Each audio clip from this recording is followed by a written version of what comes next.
In today's class, we are having a lecture on history, and that is the lecture about Delhi Sultanate या the Sultanate of Delhi. तो आज हम discuss करेंगे दिल्ली सल्तनत के बारे में कि इंडिया का जो एक शहर है दिल्ली, और उसमें किस तरह से मुसलमानों ने उसमें 800 साल तक, लगभग 700-800 साल तक उसमें हुकूमत की, और कौन कौन से बादशाह और कौन कौन से डायनेस्टीज़ और ख़ानदान उस दिल्ली सल्तनत में गुजरे हैं, उनके बारे में आज हम डिस्कस करने वाले हैं। तो ये टॉपिक आपके इंटरमीडिएट लेवल के लिहाज से भी इम्पॉर्टेंट है, बिकॉज जो चैप्टर लास्ट टाइम हम डिस्कस कर रहे थे उसमें भी ये स्टोरीज़ आ रही थी, और इसके साथ अगर आप CSS, ISSB, SPSC, FPSC की तैयारियां अगर आप कर रहे हैं तो इस हवाले से भी ज़्यादा इम्पॉर्टेंट है। तो दिल्ली सल्तनत के बारे में है कि इसको बहुत बार तख्त ताराज किया गया, और बहुत सारे बादशाहों ने और बहुत सारे ख़ानदानों ने इस पर हुकूमत की है।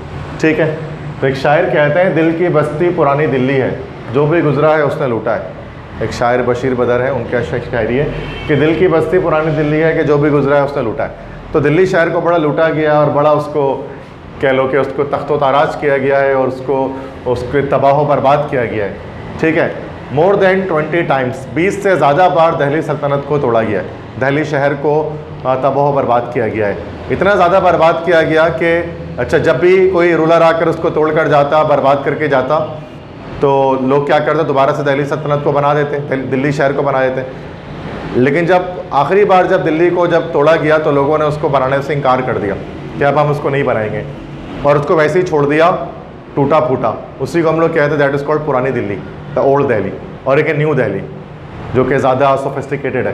तो आज भी आप इंडिया जाएंगे तो आपको पुरानी दिल्ली भी मिलेगा, नया दिल्ली भी आपको वहाँ पर मिलेगा, न्यू दिल्ली।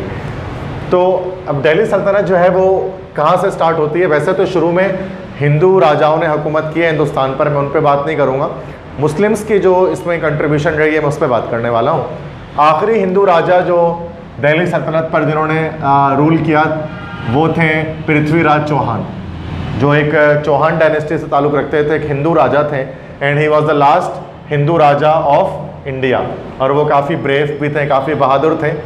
बट अफ़गानिस्तान से एक कंकरर एक आए, शहाबुद्दीन गौरी। तो शहाबुद्दीन गौरी वाज अ कंकरर, ये कंकरर थे, मतलब फातेह थे। तो शहाबुद्दीन गौरी जो है उन्होंने क्या किया, शिकस्त दे दिया पृथ्वीराज चौहान को।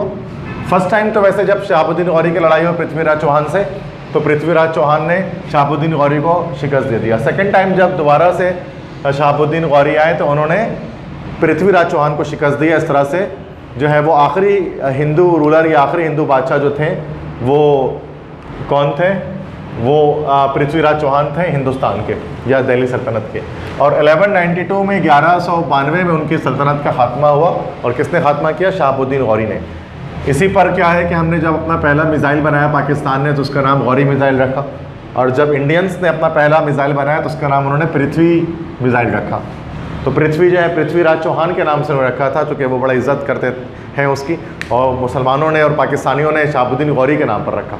मतलब एक तरह से एक टाकरा, मतलब एक तरह से एक मुकाबले के लिए मिसाइल्स का नाम भी अपने हम क्या करते हैं, अपने फातिहीन के नाम पर लगते हैं, जैसे गजनवी, अब्दाली, इस तरह के नाम रखते हैं। अच्छा, शहाबुद्दीन गौरी चूँकि कंकरर थे, तो he was a conqueror, he didn't want to be a ruler. वो एक फातिह नहीं बनना, वो एक हुक्मरान नहीं बनना चाहते थे। तो शहाबुद्दीन गौरी ने अपनी सल्तनत किसको दे दी? अपने स्लेव को दे दी। स्लेव के मतलब क्या होते हैं? गुलाम। अपने गुलाम को दे दी, जिसका नाम था सुल्तान कुतुबुद्दीन ऐबक, जिसका नाम था कुतुबुद्दीन ऐबक, और ये दिल्ली सल्तनत के पहले मुस्लिम हुक्मरान बने। तो कुतुबुद्दीन ऐबक क्यों मशहूर है? ही was the first Muslim ruler of Hindustan. Hindustan या दिल्ली सल्तनत के ये पहले मुसलमान राजा बने। इसी को ख़ानदान गुलामा कहते हैं। इंग्लिश में अगर हम उसको कहें तो it will be called slave dynasty. Slave मतलब होते हैं गुलाम, गुलामों की सल्तनत इसको हम कहते थे, या गुलामों का ख़ानदान कहते थे, चूँकि शहाबुद्दीन गौरी के ग़ुलाम थे जो सुल्तान कुतुबुद्दीन ऐबक। ऐबक क्यों कहते हैं? ऐबक के पीछे भी एक कहानी है कि हर वो शख्स की जिसके उंगली में 6 उंगलियां हो तो उसको हम ऐबक कहते हैं, इसलिए उनका नाम सुल्तान कुतुबुद्दीन ऐबक था। और इन्होंने ही दिल्ली के अंदर मशहूर कुतुब मीनार की तामीर भी की थी, जो आज भी कुतुब मीनार दिल्ली में मौजूद है। ठीक है, तो कुतुबुद्दीन ऐबक के नाम पर यह है।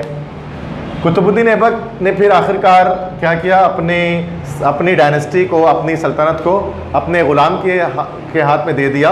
और कुतुबुद्दीन ऐबक के ग़ुलाम थे शमसुद्दीन अल्तमश। तो शमसुद्दीन अल्तमश जो कि कुतुबुद्दीन ऐबक के ग़ुलाम थे, वो दिल्ली सल्तनत के बादशाह बने। शमसुद्दीन अल्तमश के बाद उनकी बेटी थी, उन्होंने अपनी बेटी को मलका बनाया हिंदुस्तान की, दिल्ली सल्तनत की, जिनका नाम था रज़िया सुल्ताना। और रज़िया सुल्ताना के बारे में ख़ास बात किया था, only women ruler in India. India में वाहिद औरत हुक्मरान जो थी वो रज़िया सुल्ताना थी। ठीक है।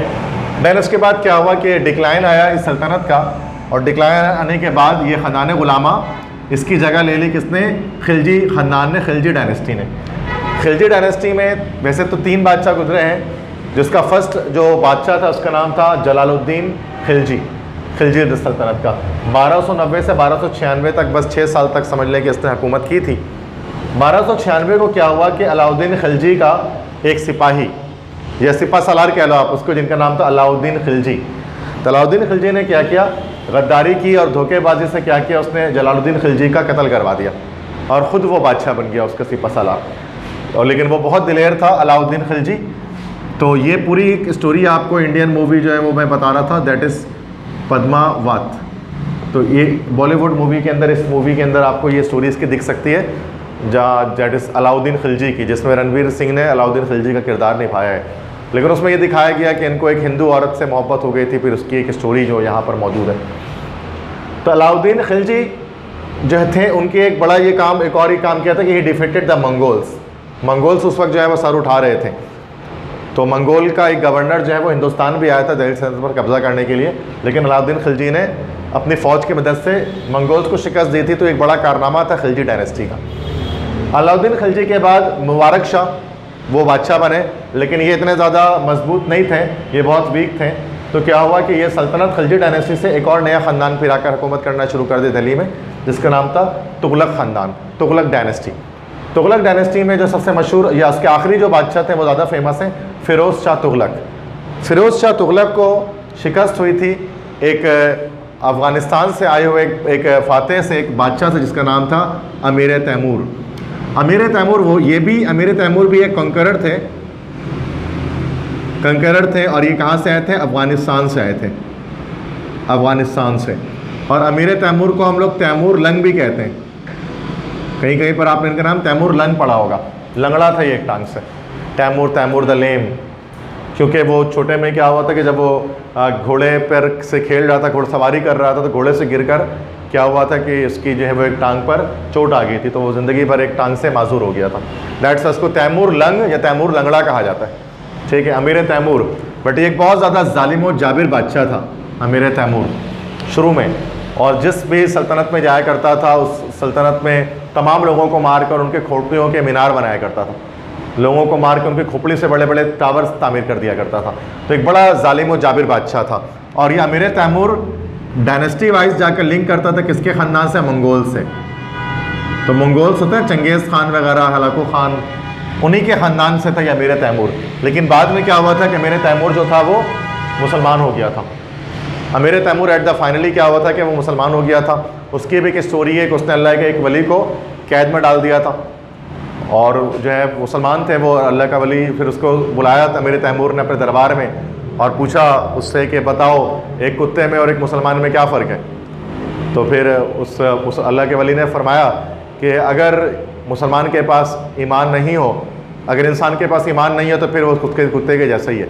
ईमान की बुनियाद पर हम क्या करते हैं कि हम जानवरों से अफजल होते हैं, ये उस शख्स ने बोला। तो वो बड़ा इसकी बात पर ये गहरा असर हुआ अमीर तैमूर को, और अमीर तैमूर ने आखिरकार जो है वो इस्लाम कबूल कर लिया। उसके बाद क्या हुआ कि अमीर तैमूर के नस्ल दर नस्ल ये मुसलमान आने शुरू हो गए। तो ये अमीर तैमूर के जो थे ये तो ख़ानदान कहलाता था तातारी, इनको तातारी कहते थे, इंग्लिश में कहते थे टार्टार्स। ठीक है, अब यही सल्तनत आगे जाएगी, एक बहुत मशहूर सल्तनत के साथ जुड़ेगी जो आगे जाकर मैं आपको बताऊंगा।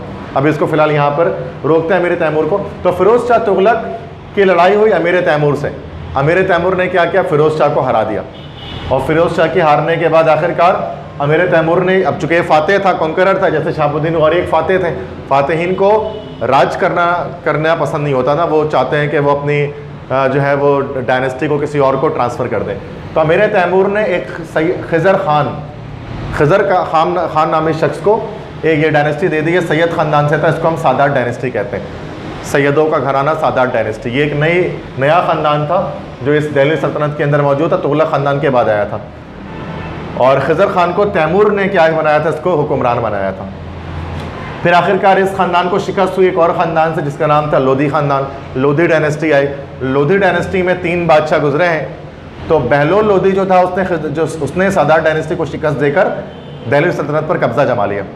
बहलोल लोधी के बाद उसका बेटा सिकंदर लोधी वो बादशाह बना, और सिकंदर लोधी के बाद उसका बेटा इब्राहिम लोधी वो बादशाह बना। Ibrahim Lodhi was the last king of Lodhi dynasty. Ibrahim Lodhi की फिर लड़ाई हुई अफ़गानिस्तान से आए हुए एक और कंकरर से, एक और फातेह से, और वो कौन थे, इसी तातारी ख़ानदान से। अब आ जाते हैं वापस, इसी तातारी ख़ानदान से काफ़ी नस्लों के बाद एक रूलर, एक हुक्मरान इसमें था काबुल के शहर के अंदर अफ़गानिस्तान में, उसका नाम था ज़हीरुद्दीन बाबर। मतलब मंगोल्स की नस्ल से आया अमीर तैमूर, और अमीर तैमूर तातारियों की नस्ल से आया ये मुग़ल। ठीक है, इसलिए मंगोल और मुग़ल स्पेलिंग में लगभग सेम ही लगता है हमें। ठीक है, वो भी एम से आता है, ये भी एम से ही आता है। तो ज़हीरुद्दीन बाबर की लड़ाई हुई थी इब्राहिम लोधी के साथ, और कहाँ हुई थी, इंडिया में एक मैदान है पानीपत के मैदान में। It was called the first battle of Panipat. इसी को हम पानीपत की पहली लड़ाई कहते हैं। और एक पानीपत की दूसरी लड़ाई है, वो शायद गालिबन ज़्यादा मशहूर है, जो शाह वलीउल्लाह के दौर में हुई थी ना। शाह वलीउल्लाह ने ख़त लिखकर बुलाया था अहमद शाह अब्दाली को मरहटों का जोर तोड़ने के लिए, तो मरहटों को शिकस्त दी थी अहमद शाह अब्दाली ने। तो ये वो भी बैटल ऑफ पानीपत की लड़ाई है, बट वो दूसरी लड़ाई थी पानीपत की। तो ये पहली लड़ाई जिसके बारे में बात करो, पानीपत एक मैदान का नाम है। तो 1526 में 1526 में क्या हुआ कि ज़हीरुद्दीन बाबर ने इब्राहिम लोधी को हटाकर ख़ानदान मुग़लिया या मुग़ल डायनेस्टी की बुनियाद डाली, और it is the most glorious dynasty of Delhi सल्तनत। मतलब है तो बहुत सारी डायनेस्टीज़ आई हैं, बहुत सारे ख़ानदान आए हैं, मतलब ख़ानदान गुलामा भी है, खिलजी का ख़ानदान भी है, तुगलक ख़ानदान भी है, सादात ख़ानदान भी है, लोधी ख़ानदान भी है, मुग़ल ख़ानदान भी है। बट जो इज़्ज़त या कह लो कि जो सुप्रीमेसी, जो बरतरी मुग़ल डायनेस्टी को हासिल है, वो उनमें से किसी को हासिल नहीं हो सके। इसलिए ज़्यादातर लोग इस ख़ानदान को ज़्यादा जानते हैं बनिस्बत उन तमाम ख़ानदानों के, बट वो भी सारे दिल्ली सल्तनत से ही जुड़े हुए हैं। ख़ानदान मुग़लिया में पहला बादशाह तो ज़हीरुद्दीन बाबर था, जो कि बहुत ज़्यादा राज नहीं कर पाया। तो उसके मरने के बाद उसका बेटा हुमायूं वो बादशाह बना। हुमायूं 2 टर्म्स में बादशाह बना। फर्स्ट टर्म था 1530 से 1540, ये इसके पहला टर्म था 10 साल का।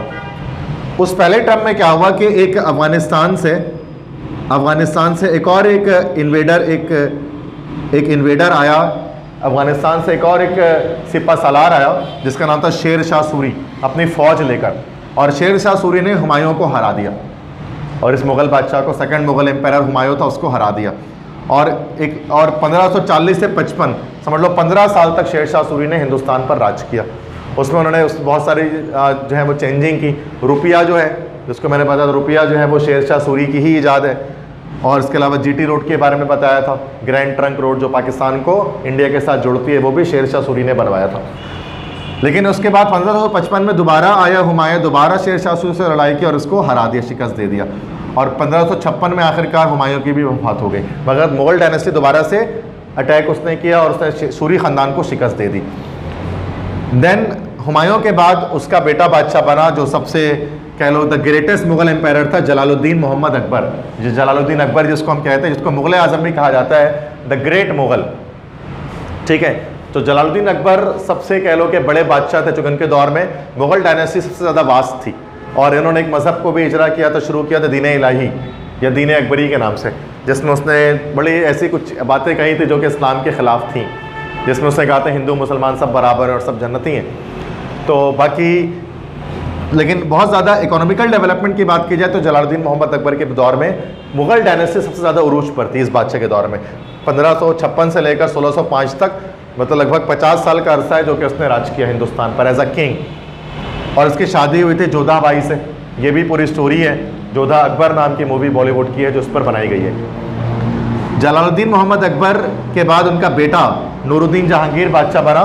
वैसे इसका असली नाम क्या था? सलीम। और सलीम के बारे में आप जानते हैं कि सलीम जो है वो मोहब्बत करने लगा था एक रक़ासा से जिसका नाम था अनारकली, लेकिन जो है वो अकबर बादशाह नहीं चाहते थे कि उनका बेटा जो शहज़ादा सलीम है वो अनारकली से शादी करे, तो अनारकली को उन्होंने दीवारों पर चुनवा दिया था। ठीक है, लाहौर में आज भी उनका मज़ार मौजूद है अनारकली का। तो अनारकली के बजाय फिर इनकी शादी हुई किससे? सलीम की शादी किससे हुई थी? नूरजहाँ से हुई थी। नूरजहाँ एक ईरानी शहज़ादी थी, इनसे जो है मुग़ल बादशाह सलीम की शादी हुई। और नूरजहाँ ने ही अर्क गुलाब को ईजाद किया था, गुलाब का अर्क जिसको हम कहते हैं। सलीम बादशाह तो इनका, सलीम तो इनका नेम था ना, बादशाह जब बने तो इनका नाम हुआ सलीम बादशाह के नूरुद्दीन जहांगीर। नूरुद्दीन जहांगीर इनका लक़ब था। जहांगीर दुनिया का बादशाह, नूरुद्दीन दुनिया का नूर, ठीक है। तो नूरुद्दीन जहांगीर, इस जहान का नूर। तो नूरुद्दीन जहांगीर इनका लक़ब था पूरा का पूरा, ये इनका नाम असल में सलीम था। So it was the real name of this king. Nooruddin Jahangir ने ही जो है वो लाहौर के अंदर अगर आप गए हो तो आपने शालीमार गार्डन देखा होगा, शालीमार बाग, वो जहांगीर बादशाह ने ही तामीर करवाया था। और नूरुद्दीन जहांगीर के दौर में ये चूँकि बड़ा एक शराबी किस्म का बादशाह था, अल्कोहलिक था, तो बड़ा मतलब इस पावरलेस था ये। इसके दौर में नूरजहाँ को ज़्यादा पावर हासिल थी जो शहज़ादी थी ईरान की, और इसने पूरी तरह से जो है वो संभाला था। किसी ज़माने में अखबार जहाँ के अंदर जो है वो नूरजहाँ के नाम से पूरा एक पूरी कहानी शाया हुआ करती थी, जिसमें से ईरानी शहज़ादी का तस्करा था, ठीक है, जिसकी शादी जहांगीर से हुई थी। ये बड़ी इसकी लॉन्ग स्टोरी है। नूरुद्दीन जहांगीर के मरने के बाद उसके बेटा आया, वो बादशाह बना शाहजहाँ, और शाहजहाँ ने शादी की थी मुमताज़ महल से, और मुमताज़ महल के लिए ही आगरा के अंदर क्या तामीर करवाया था? ताज महल को तामीर करवाया था। और ताज महल एक बहुत सिमेट्रिकल और बड़ी ब्यूटीफुल सी कह लो कि एक बिल्डिंग मौजूद है आज भी आगरा के अंदर, एक बहुत ही ज़्यादा फेमस पिकनिक रिजॉर्ट है, और टोटली सिमेट्रिकल उसको बनाया गया है। न्यू वंडर्स के लिहाज से 7 न्यू वंडर्स में ताजमहल का भी शुमार होता है, और जितने भी लेबर्स को यूज़ किया गया था ताजमहल को बनाने के लिए, उन सब के हाथों को काट दिया गया था ताकि दोबारा ऐसी शानदार कोई दोबारा से ऐसी कंस्ट्रक्शन दुनिया में ना हो सके। तो वो ताजमहल था जो असल में मुमताज़ महल का एक श्राइन था, मकबरा था। मुमताज़ महल और शाहजहाँ दोनों उसी में दफन है। शाहजहाँ के 4 बेटे थे, उनमें सबसे छोटा बेटा था औरंगज़ेब आलमगीर। औरंगज़ेब आलमगीर के बारे में नॉर्मली ये कहा जाता है कि बड़े खुदा तर्ज बादशाह थे ये, कि ये जो है वो टोपियाँ सिलकर ज़िंदगी गुजारा करते थे, शाही ख़जाने से पैसे नहीं लिया करते थे। और उसके अलावा ये भी कि इन्होंने अपने दौर में 500 आलम-ए-दीन को मिलाकर फतावा आलमगीरी लिखवाई। फतावा आलमगीरी जो कि फ़िक़्ह हनफ़ी की एक बड़ी मोतबर किताब है। फ़िक़्ह हनफ़ी के अंदर हिदाया है, हिदाया के अलावा जो दूसरी किताब ये हमारे पास फतावा आलमगीरी है, जो आलम-ए-दीन वगैरह फ़िक़्ह हनफ़ी के जो है उसके स्टडी के लिए पढ़ रहे होते हैं। तो आलमगीर के नाम से फतावा आलमगीरी उसको हम कहते हैं। तो औरंगज़ेब आलमगीर एक बड़े खुदातर्ज बादशाह तो थे, लेकिन बाकी तमाम बादशाहों की तरह जैसे मोनार्ची में होता है, बादशाहत के अंदर होता है कि उसके अंदर रिश्तों की कदर नहीं होती, कुर्सी की ज़्यादा कदर होती है, ताज की ज़्यादा कदर होती है। तो औरंगज़ेब आलमगीर ने के अपने तीनों बड़े भाइयों को मरवाया, तीनों बड़े भाइयों को उसने जो है वो कत्ल करवाया, और साथ में उनके वालिद शाहजहाँ जो कि बूढ़े हो चुके थे, उनको उन्होंने शाह जो है वो ताजमहल के अंदर ही कैद कर दिया ताकि वो ख़ुद जो है वो हिंदुस्तान के बादशाह बन जाएँ। तो ये भी एक बिटर रियलिटी है। जैसे इब्न इंशा कहा करते हैं इनके बारे में कि औरंगज़ेब आलमगीर इतने खुदा तर्ज बादशाह थे कि सारी ज़िंदगी ना तो उन्होंने कोई नमाज़ छोड़ी और ना ही अपना कोई भाई छोड़ा। तो ये एक तंज के तौर पे वो कहते हैं कि ना कोई नमाज़ छोड़ते थे ना अपना कोई भाई जिंदा छोड़ते थे ये, ठीक है। तीनों भाइयों को मरवा दिया। तो औरंगज़ेब आलमगीर के दौर में ही क्या हुआ था कि ब्रिटिश अराइव हो गए थे, ब्रिटिश आना शुरू हो गए थे। चूँकि जब वास्को डी गामा ने सी रूट डिस्कवर किया था यूरोप से इंडिया का, केप टाउन के थ्रू, अफ्रीका के ज़रिए, तो फिर आखिरकार एक एक करके कभी पोर्टुगीज़, कभी फ्रेंच और कभी डच और कभी ब्रिटिश आना शुरू हो गए हिंदुस्तान, गोवा के साहिल के थ्रू। फिर वो आगे बढ़ते थे, दिल्ली तक आए। तो एक बार हुआ क्या कि औरंगज़ेब आलमगीर के जो बेटे थे वो बीमार पड़ गए। तो जो है वो क्या हुआ कि ब्रिटिश आया, ब्रिटिश ने बोला कि हम आपको आपके बेटे का इलाज करके उसको ठीक कर देंगे, लेकिन आप क्या कीजिएगा, बदले में आप मुझे गाय के खाल के बराबर एरिया दे दीजिएगा। तो उन्होंने बोला ठीक है। तो औरंगज़ेब आलमगीर के बेटे को उन्होंने ठीक कर दिया और गाय के खाल के बराबर जगह जो है वो दे दी। अच्छा, अंग्रेज़ बड़े चालाक, तो उन्होंने क्या किया कि उस गाय के खाल को काट कर बारीक बारीक धागे की सूरत में कन्वर्ट कर दिया, काट कर उसको चारों तरफ से काट कर जो है वो धागे की सूरत में कन्वर्ट कर दिया। पूरे धागे से एक बहुत बड़ा एरिया इनसर्किल कर दिया, घेर दिया, और बोला कि ये देखो, ये जो है वो इतना ही एरिया में चाहिए था, ये गाय के खाल के अंदर आ रही है एरिया। तो ये इस तरह से क्या हुआ कि एक बड़ी जगह ब्रिटिशर्स ने जो है वो ले ली और वहाँ पर एक कंपनी बनाई, ब्रिटिश ईस्ट इंडिया कंपनी के नाम से। माचिस की फैक्ट्री कहा जाता है, पहले उन्होंने लगाई, और एक एक करके वो क्या करते हैं, अपने रेजिडेंट्स को और सोल्जर्स को उन्होंने बुलाना शुरू कर दिया हिंदुस्तान में। तो हिंदुस्तान में अंग्रेज़ों का असर और रसूख बढ़ना शुरू हो गया तेज़ी के साथ। तो ये इस तरह से क्या हुआ कि औरंगज़ेब आलमगीर के दौर के बाद डिक्लाइन आना शुरू हुआ मुगल सल्तनत में। और औरंगजेब आलमगीर के बाद 5 नस्लें और आई, जिनके नेम में यहाँ मेंशन नहीं कर रहा, because they are not very much notable, because they are very weak rulers, that's why we don't remember the name after Aurangzeb Alamgir. 5 नस्लें आई, और छठा बादशाह फिर जो उस नस्ल में आया ना, उसका नाम था Bahadur Shah Zafar the second. The first भी आया था, वो औरंगजेब आलमगीर का ही बेटा था, और ये था बहादुर शाह जफर द सेकंड, जो कि एक रूलर भी था। He was the last ruler of Mughal empire, Mughal सल्तनत का और दिल्ली सल्तनत का भी कह लो, कि सन 1192 के बाद से जितने मुसलमान आए, उसके बाद 1857 का ये आखिरी मुस्लिम रूलर था, जिसका नाम क्या था, बहादुर शाह जफर द सेकंड। और ये एक शायर भी थे, साथ में एक पोइट भी थे, बहुत अच्छी उर्दू ज़बान के। तो बहादुर शाह जफर द सेकंड के दौर में क्या हुआ कि एक जंग हुई ब्रिटिश राज के बीच में, ब्रिटिश और जो है वो मुगल्स के बीच में एक लड़ाई होती है, जिसको हम लोग कहते हैं वॉर ऑफ इंडिपेंडेंस, जंग आज़ादी। बदकिस्मती से उस जंग आज़ादी में मुगल को शिकस्त होती है, और ब्रिटिश राज जो है वो अंग्रेज़ों का राज हो जाता है पूरे हिंदुस्तान में 1857 के बाद से। और ये औरंगजेब आलमगीर जो बादशाह थे, उनको Burma is a country, Burma के शहर रंगून ट्रांसफ़र कर दिया जाता है, रंगून उनको एग्जाइल कर दिया जाता है। यस, बहादुर शाह जफर को किया गया था जी, बिल्कुल। इनके ख़ानदान के साथ भी बहुत ज़्यादा फिर परेशानियाँ आ गई। मैट्रिक क्लास में कभी मैट्रिक की बुक में बिनते बहादुर शाह जफर के नाम से एक चैप्टर हुआ करता था। आप लोगों ने क्या पुरानी बुक पढ़ी है मैट्रिक में इंग्लिश की, या न्यू पढ़ी है? तो पुराने बुक के अंदर जो था वो एक टॉपिक था बिनते बहादुर शाह, जिसमें बहादुर शाह जफर की बेटी के बारे में, कुलसूम ज़मानी बेगम जो थी, उनके बारे में था कि वो किस तरह से मुश्किलों से दो चार रहीं after the war of independence. मतलब बिल्कुल समझ लो सड़कों पर आ गए थे। ठेले वाला शहज़ादा अगर आपने पढ़ा है फर्स्ट में, वो तो पढ़ा होगा ना, ठेले वाला शहज़ादा, उसमें भी इसी जो है वो ख़ानदान की बात की जा रही थी। वो किस तरह से ठेला चला रहा था वो शहज़ादा, जो कभी मुग़ल बादशाहों के दौर में बादशाहों का सल्तनत हुआ करती थी। तो औरंगजेब आलमगीर, तो सॉरी, ये बहादुर शाह जफर को रंगून में क्या कर दिया गया, एग्जाइल कर दिया गया, और वहीं पर उनकी वफात हो गई, और वहीं पर उनको दफन कर दिया गया। तो बहादुर शाह जफर द सेकंड, तो लास्ट मुग़ल एम्पायर थे, उनका मज़ार कहाँ पर है? रंगून में ही वाक़ है, बर्मा के शहर रंगून में। तो वो जेल में ही शायरी लिखा करते, नज़में लिखा करते थे। तो मौत से पहले उन्होंने नज़म लिखी थी ना कि कितना नसीब है बदनसीब, कितना बदनसीब है ज़फ़र दफन के लिए, 2 गज़ ज़मीं भी ना मिली कोई यार में।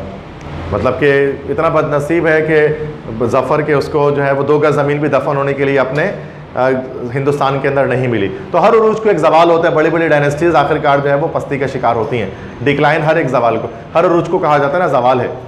तो सेम यही मुग़ल एम्पायर के साथ हुआ, और इतनी बड़ी मुग़ल एम्पायर जो थी आखिरकार 1857 में वैनिश हो गई, और वह ब्रिटिश राज आ गया। ब्रिटिश राज आया तो वर्ल्ड वॉर 2 के बाद, 1945 के बाद, अब ब्रिटिश छोड़कर जाने वाले थे हिंदुस्तान को। तो उन्होंने क्या किया कि मुस्लिम लीग की काविशों से ऐसा हुआ कि हिंदुस्तान को 2 टुकड़ों में तकसीम कर दिया गया। एक पाकिस्तान का पार्ट 1947 में हमें मिला, जहाँ पर इस वक्त आप सब बैठे हैं और मैं लेक्चर दे रहा हूँ, और एक इंडिया का पार्ट बना जो कि 15 अगस्त को बना। So this is the complete history of Delhi सल्तनत। Clear everything?